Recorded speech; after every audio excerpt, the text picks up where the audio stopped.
दत्त आ रहा है सामने से, तो वह देख करके कहता है कि रवि सामने जो भिखारी आ रहा है ये आकर के कहेगा कि हम तुम्हारे पास में कुछ रख गए हैं और हमारा सामान वापस दे, तो पता नहीं आकर के क्या क्या मांगने लगेगा आपसे।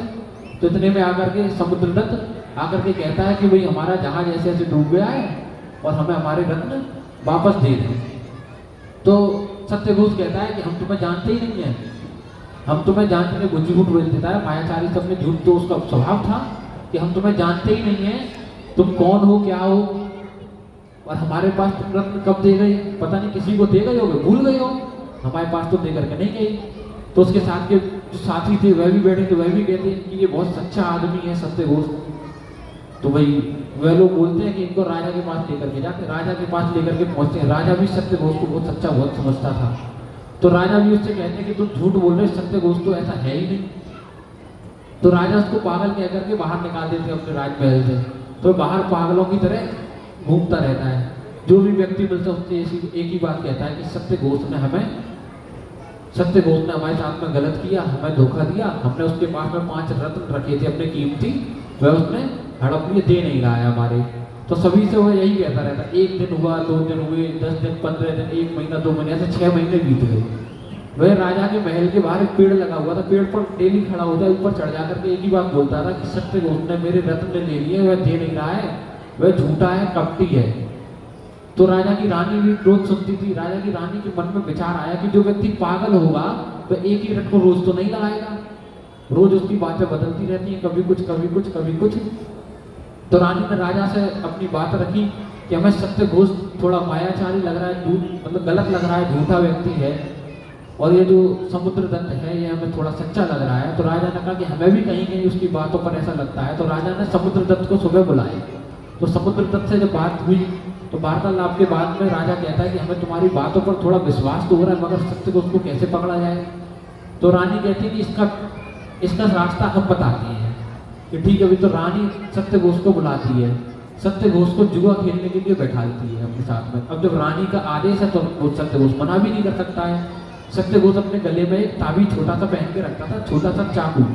तो वह सभी से यही कहता था कि अगर मैं झूठ बोलूं तो मेरी जवान इससे काट देना।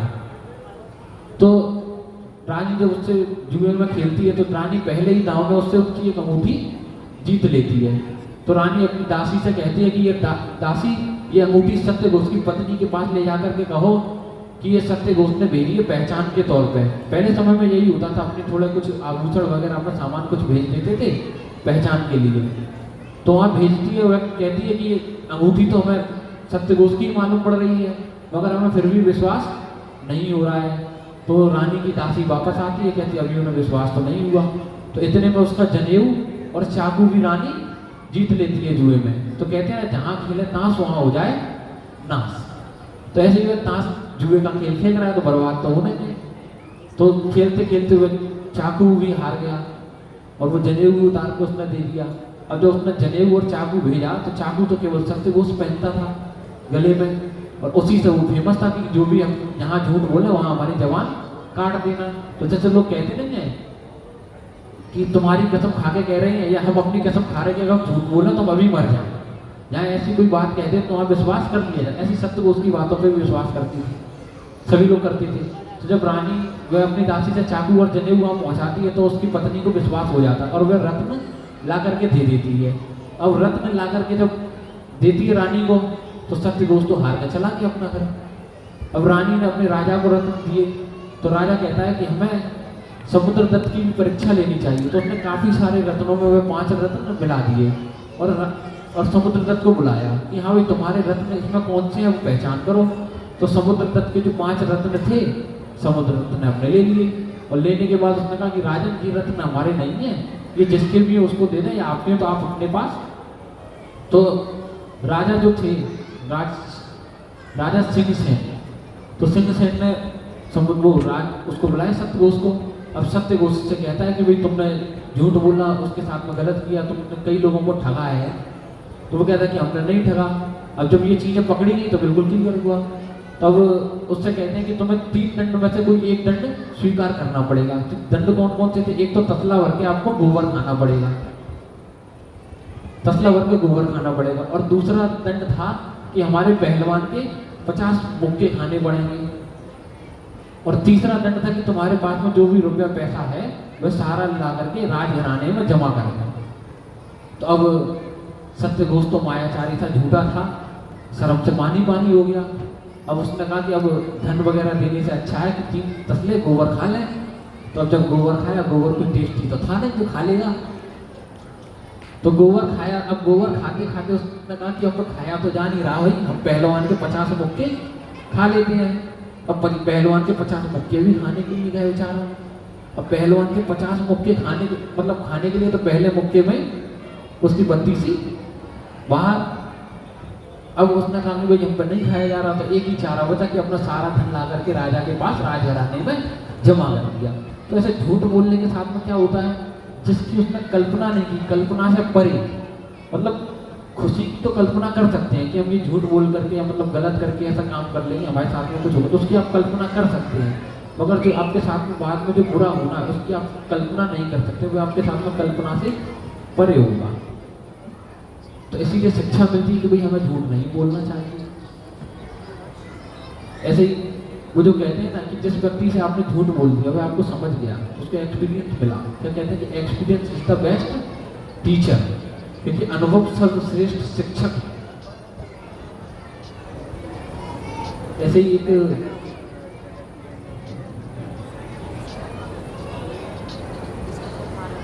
एक है हाँ, कि जो खोट से परे है।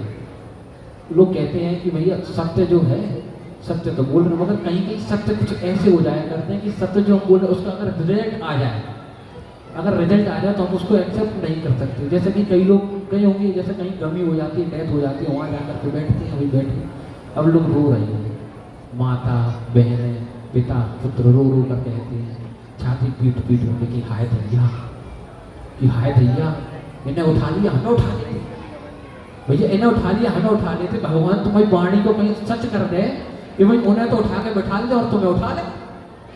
और जहाँ उठाए और सामने वाला जो मुर्दा है उठ करके बैठा, तो सबसे पहले जो कह रहा था कि हमें उठा ले, वही उठ के भागेगा।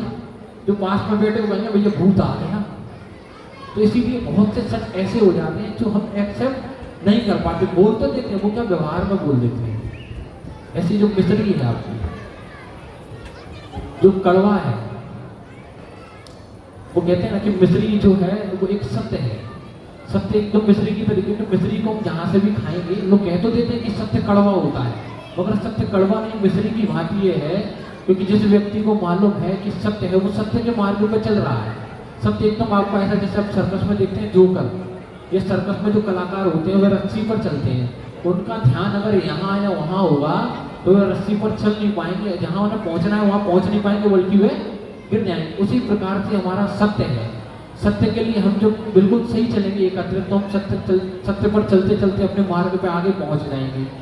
और जैसे सत्य को छिपाने के लिए आप सभी लोग जानते हैं कि एक सत्य को छिपाने के लिए झूठ की 100 चादर उड़ानी पड़ती है, मगर जब सत्य का बीज अंकुरित होता है, कहते हैं ना कि आप भले ही 100 झूठ बोल दो, मगर एक दिन सच जो है वो आपको पर्दाफाश कर देगा। जब सत्य का बीज अंकुरित होता है तो झूठ की परत को फाड़ करके बाहर निकल आता है। तो इसी प्रकार से हमें झूठ नहीं बोलना चाहिए, झूठ का सहारा नहीं लेना चाहिए। उसी पुनीत भावना के साथ उत्तम सत्य धर्म की जय। ओम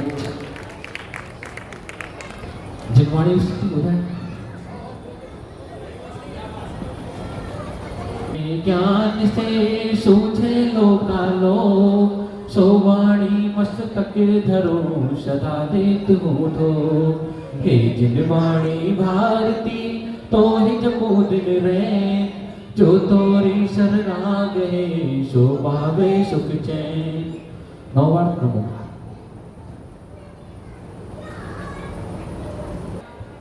क्वेश्चन है बच्चों से पूछना भैया कि कौन स्वर्ग में गया और कौन नरक में गया। भैया जी ने कहानी सुनाई थी ना पहले, कौन स्वर्ग में गया और कौन नरक में गया।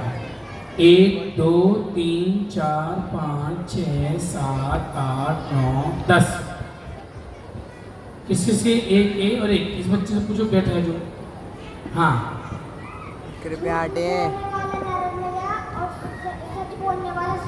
अरे तो नाम तो बता भाई।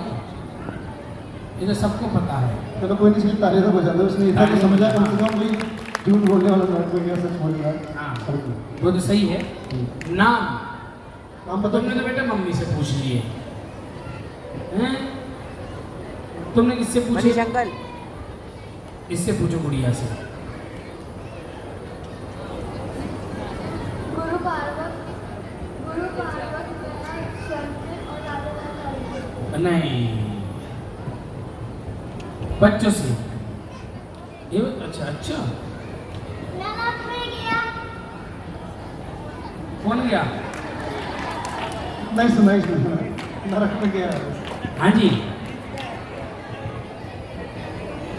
और कोई इस गुड़िया से पूछ लो। पढ़ो आप, पढ़ो में आ गए, पढ़ो में आ गए। हाँ समोदेश। बेटा मम्मी से फिर से नाम पूछो ना, अच्छे से नहीं बताया। नहीं, नहीं, नहीं। और कोई? मम्मी को क्या मतलब बताएंगे? नहीं, बच्चों से पूछने का उद्देश्य सिर्फ इतना है, इनाम नहीं है कि उन्हें प्रवचन में रुचि है। और जैसे बच्चे ने बहुत अच्छा बताया कि झूठ बोलने वाला नरक गया, सत्य बोलने वाला स्वर्ग गया। अच्छा था प्रयास। इस गुड़िया से पूछ लिया। कोई खड़ी? इनके पंडित जी थे, किसी को इसलिए मैं किसी लपड़े नहीं पड़ा। नहीं नहीं, बिल्कुल मत पढ़ा। हाँ बताओ बेटा। वसुदेव में गया और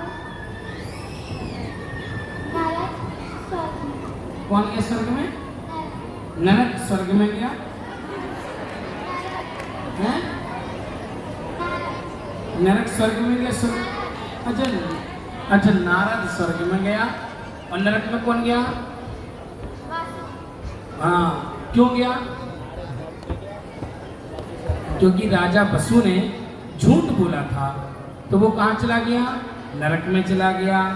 और नारद ने सच बोला था, इसलिए कहाँ चला गया? उस स्वर्ग में चला गया। आओ बेटा एक बार जोरदार तालियां उस गुड़िया के लिए। जीतू जी वैसे एक बार क्वेश्चन प्रदान करें गुड़िया को। आओ जल्दी आओ। जीतू जी पुरस्कार दें। अगला प्रश्न पूछो। अगला प्रश्न है पुरुष वर्ग से। पुरुष वर्ग से है कि भैया जी ने जो सत्य घोष की कहानी सुनाई, राजा ने सत्य घोष को 3 सजा सुनाई। वो कौन कौन सी थी? पुरुषों से, पुरुषों से, पुरुषों से। ये भैया से पूछो। भैया आ गया। तीन सजा सुनाई थी। पहली थी उसको तसला भर के गोबर खाना है। बहुत बढ़िया। दूसरी थी पहलवानों के मुक्के खाना है। कितने कितने मुक्के? 50 में से। बहुत बढ़िया। और तीसरी थी सारा धन जितना भी है वो सब लाके राजघाट में। क्या बात है, जोरदार तालियां। और इसके लिए जोरदार तालियां। और आज की भजन संध्या में इनके द्वारा खास प्रस्तुति भी दी जाएगी। ये बहुत ही अच्छे उम्दा कलाकार हैं, यूट्यूब पे इनके आता है। हमारे समाज की अनमोल रतन नहीं है। एक बार जोरदार तालियां आयुष बहन के लिए, जो कि टोडा राइसी से हैं। अनमोल रतन को छुपा क्यों रखा तुमने? हाँ, कभी कभी आता है अनमोल रतन। अच्छा, फिर अनमोल कैसे होते हैं? अनमोल भैया पुरस्कार दीजिए। हाँ, महिलाओं से एक प्रश्न।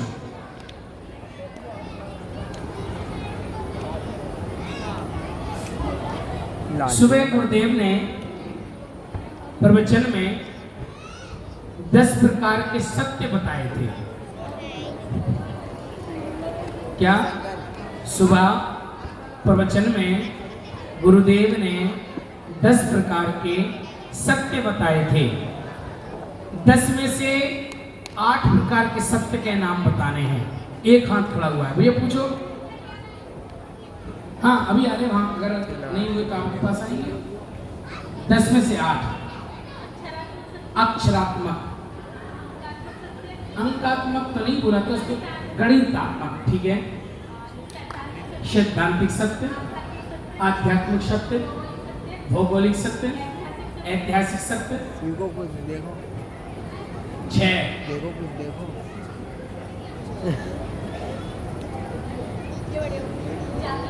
जातीय सत्य। 7 हो गए। एक और। हाँ हाँ आएगा आएगा आएगा।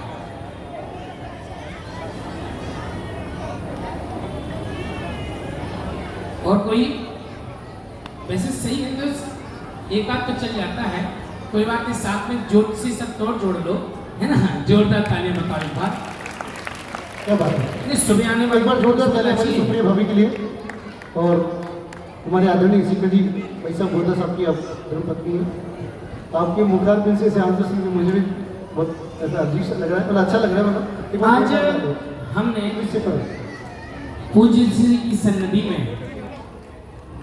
क्या पूज्य श्री की सन्निधि में शाम को श्रावक प्रतिक्रमण किया।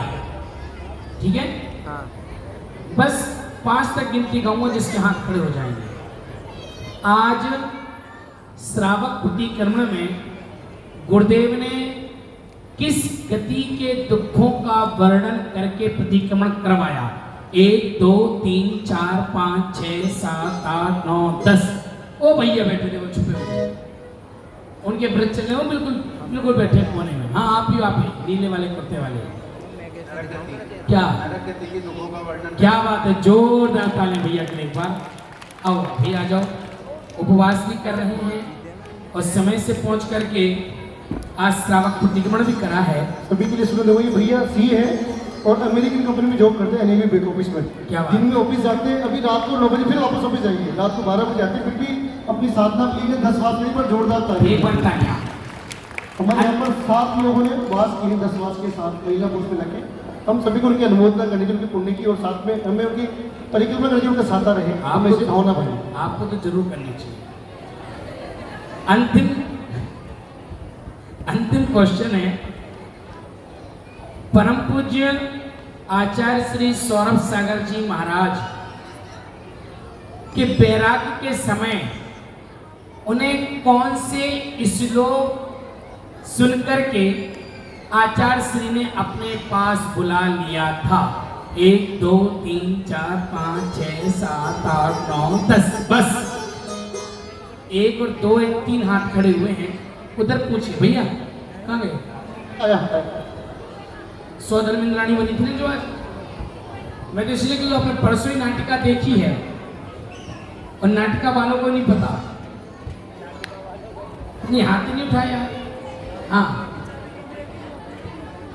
नमः श्री वर्धमानाय निर्धूत कलिनात्मने कालोकानां त्रिलोकानां निर्विद्यादर्पणा। क्या बात है, जोरदार तालियां।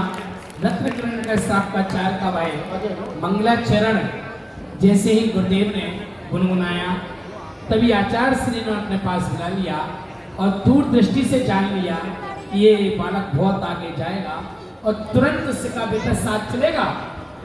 चलूंगा। माँ से पूछा, माँ से कहा ना चंद्रप्रभा तेरे बेटे को ले जाऊं? कहा माँ ले जाओ। मैंने कहा हाँ हाँ निकल आए। आचार्य श्री काम में पक्के हैं, उन्हें एक बार हाँ कर दो। गुरुदेव पुष्पन सागर जी बिल्कुल तैयार और निकल आए। तो आज सौभाग्य रहा कि हमारे बीच में हमें ऐसे संत का परसहयोग करने का और हमें ऐसा लाभ पाने का सौभाग्य मिला। सबको जय जिनेन्द्र। मैं चाहूंगा एक बार